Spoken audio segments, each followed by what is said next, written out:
Hey Warrior fans, welcome into today's show where I'm going to be breaking down every single player under contract for the Warriors going into training camp.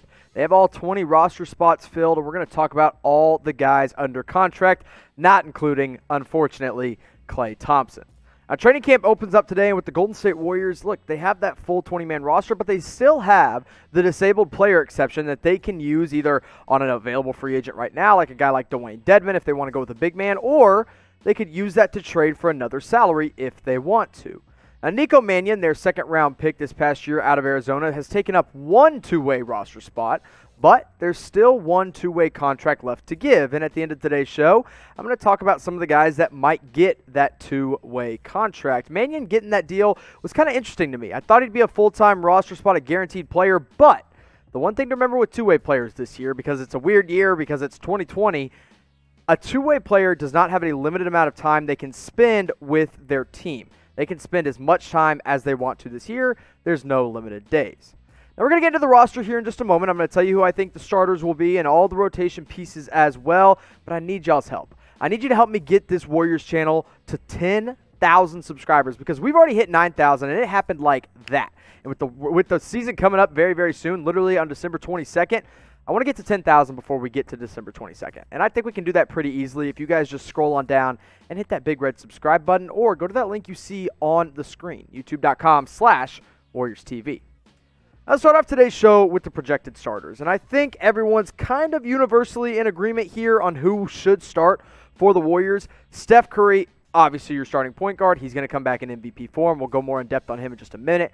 Andrew Wiggins and Kelly Oubre Jr., two very similar players. Both play very similar positions, but Wiggins, because of the contract, both these guys are getting, both Wiggins and Oubre, they both have to be in the starting five, and so I think they'll go the 2 and the 3 respectively.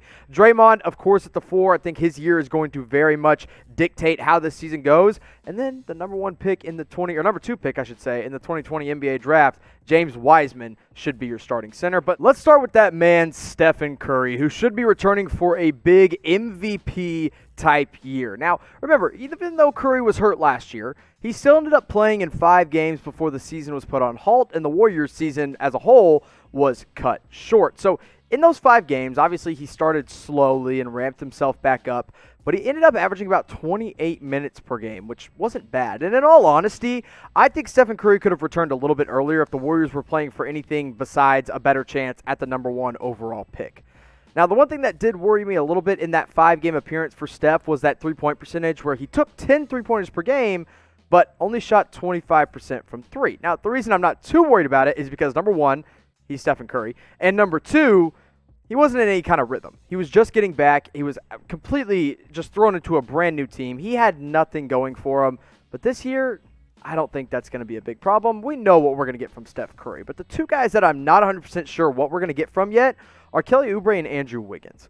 Now, Wiggins in his time with the Warriors was actually pretty solid from a scoring standpoint, but efficiency-wise, he wasn't all there, and that's kind of always been the problem with Kelly Oubre Jr., no matter where he's been as well. But here's one good thing about these 2 guys. One night, Andrew Wiggins is going to be on, and one night, Kelly Oubre Jr. is going to be on, and there's going to be a couple nights in the middle of the season that both of them are on, and the Warriors blow somebody out. But at the end of the day, if one of them is off, one of them is likely going to be on, and I think that's a good sign for the Warrior fans. And now it just comes down to who you trust more to take the bigger step forward this next year as kind of a secondary option in the offense. Do you trust Andrew Wiggins a little bit more? Type AW. If you trust Kelly Oubre a little bit more, type KO. And here's what I'm going to do. You're probably going to get hit with a YouTube ad break here, so I'm going to make this the pinned comment on today's video, so all you have to do is scroll down and respond. Now let's get into the bench and what it's kind of looking like, at least the veterans coming off the bench for the Golden State Warriors. And Brad Wanamaker was signed off the Boston Celtics, away from the Boston Celtics, I should say. And he's a solid playmaker, but he's not a great passer, and I think that is something that Warrior fans might have a little bit too high of expectations on Wanamaker. I don't think he's going to come in and wow you with his passing playmaking ability, but it's solid enough to hold you over. Damian Lee was a guy that was on a 2-way contract with the Warriors for a long time and then eventually worked his way into the rotation. And there's going to be nights where they need his three-point shooting, and it's going to prove really effective. Of course, the Warriors brought back a recent fan favorite in Kent Bazemore, who they're hoping they get more of the Sacramento Kings version of Kent Bazemore, as he was pretty solid and not what he was doing last year in his final days in Atlanta. And if they do that, they get a good defender and a 2-guard as well. Marquise Chris was a really good success story for Steve Kerr. I think you'll see him even start on nights if James Wiseman needs to be replaced or Draymond Green. And if he can prove his consistency next year, he's going to have a real spot on this team. And, of course, Kevon Looney, a guy that Steve Kerr said was a really primary player in this lineup and then kind of fell out of good graces due to injury last year. But, look, if he's a backup on your team, you're sitting pretty.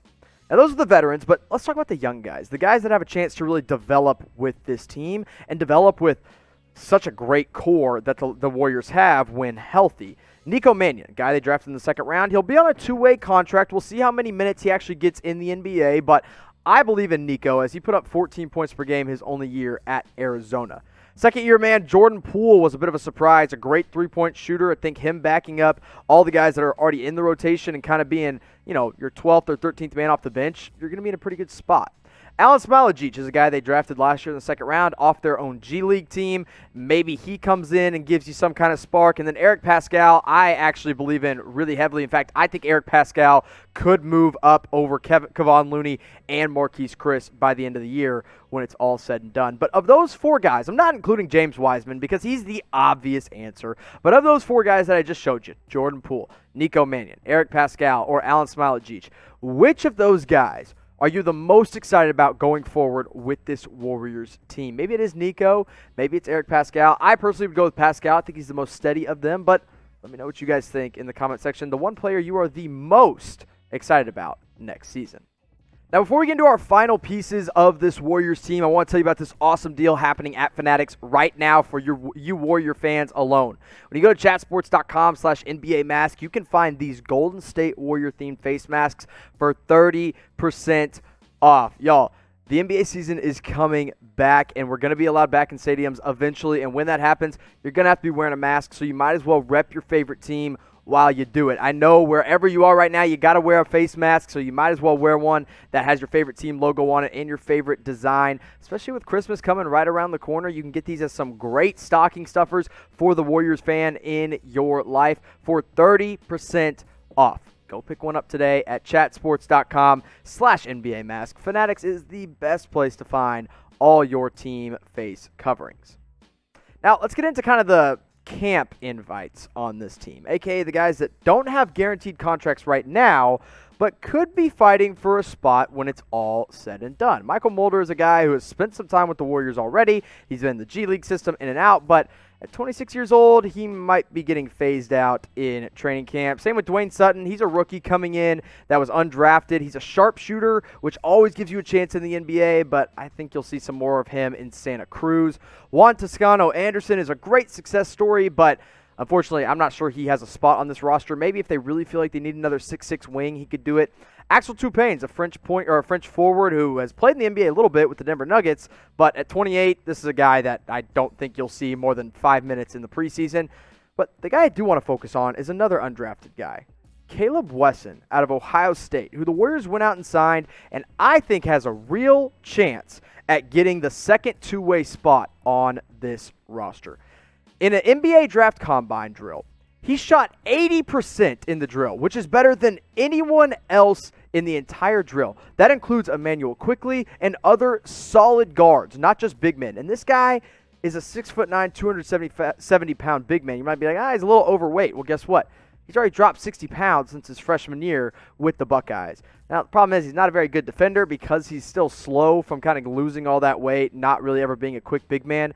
But for a guy that can shoot, I think he's got a chance to get that second two-way spot and give you some more Kevon Looney, Marquise Chris insurance as another big man in the very back half of the rotation or even just playing and developing in the G League.